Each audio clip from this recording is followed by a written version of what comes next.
তাই গ'ল বহাগত জানমনি গ'ল হয় প্ৰেমে নামানে বয়স প্ৰেমে নামানে বাধা উল্লেখ্য যে যোৱা 19/4/2025 পুৱাৰ ভাগত সোণাপুৰৰ কমাৰকুছিত থকা ভাড়াঘৰৰ পৰা মাইনা দাসৰ পত্নী জানমনি দাসে অবিনাশ বৈশ্য নামৰ লোক এজনৰ লগত পলাই যায়। কৰ্মসূত্ৰে তেওঁলোক কমাৰকুছিত ভাড়াতীয়া হিচাপে আছিল। দুটি সন্তানৰ মাতৃ এইদৰে পলাই যোৱাত এতিয়া স্বামী মাইনা দাস মানসিকভাৱে ভাগি পৰিছে।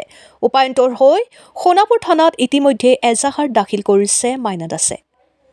Bureau report Arunodoy Assam. Sir মানে মোৰ ৱাইফে মানে এখন ৰেষ্টুৰেণ্টত কাম কৰিছিলে। মানে মেইন কথা মানে তাত মানে কিছুমান মানে মই কথা গম পোৱা নাছিলোঁ। ইউনিভাৰ ফুড কমাৰকুছিত আছে। আৰু মানে মেইন কথা মানে তাত কাম কৰিবলৈ পঠিয়াইছিলোঁ। কাম কৰা অৱস্থাত মানে মই কিছুমান কথা গম পাইছিলোঁ।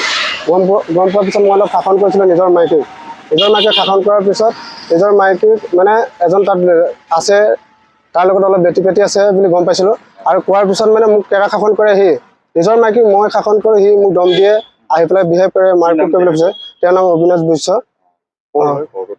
তেওঁ শুনা মতে মই জনা মানে নলবাৰী।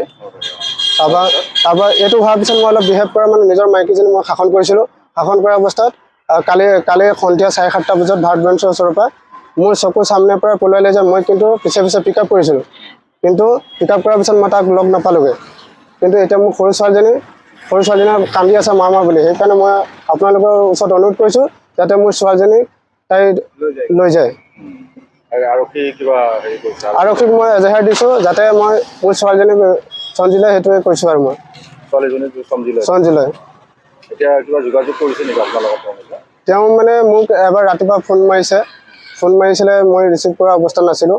এতিয়া অকণমান আগত ইয়াতে আহিছিলোঁ থানাত ছাৰক সুধিবৰ কাৰণে। ছাৰে মাতিলে, ছাৰে কৈছে মই 10টা বজাত মাতিছিলোঁ, এতিয়ালৈকে অহা নাই। তাৰপিছত এতিয়া আহিছোঁ বুলি কৈছে, এতিয়ালৈকে আহি পোৱা নাই বৰ্তমান। সেইকাৰণে অপেক্ষা কৰি ৰখি আছোঁ। মোৰ ছোৱালীজনী সঞ্জিলয়, তাকে মই আপোনালোকৰ ওচৰত অনুৰোধ জনাইছোঁ। মোৰ বৰ্তমান দুজনী ছোৱালী আছে।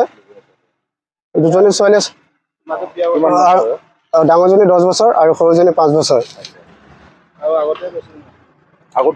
আগতে মানে ছাৰ মানে মই বেংগলত আছিলোঁ। বেংগলত থকা অৱস্থাত মানে তাইক মই এজনী ছোৱালী আছিলে। ছোৱালীজনী হোৱাৰ পিছত মানে আৰু এটাৰ লগত লেটি-পেটি হৈছিলে। সেইটোৰ পিছত মানে তাই এমাহ থাকি পেলাই মানে তাই ক'লে মোক পিছত মোক যাদু কৰিছিলে, যাদু কৰি পেলাই মোক নিছিলে। তাৰপৰা আনিলে, মই সেইটো মানি লৈ মই সঞ্জি ল'লোঁ। তাৰপিছত মই গুৱাহাটী গুচি আহিলোঁ। গাঁৱত বুলি এনেই ৰেকৰ্ড হৈছে আৰু ঘটনা ঘটিছিলে। তাৰপৰা মই আহি পেলাই ইয়াত অলপ সংসাৰটো ভালকৈ চলি আছোঁ।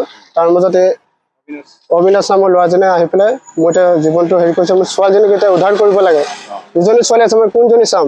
অকলশৰীয়া মানুহ মই, মা-দেউতা বেমাৰী হৈ আছে, কোনজনীক চাম এতিয়া? মই নিজে মা-দেউতাক চাম। মই বৰ্তমান চিজা কোম্পানী, ৰবৰ কোম্পানীত কাম কৰোঁ, কমাৰকুছিত।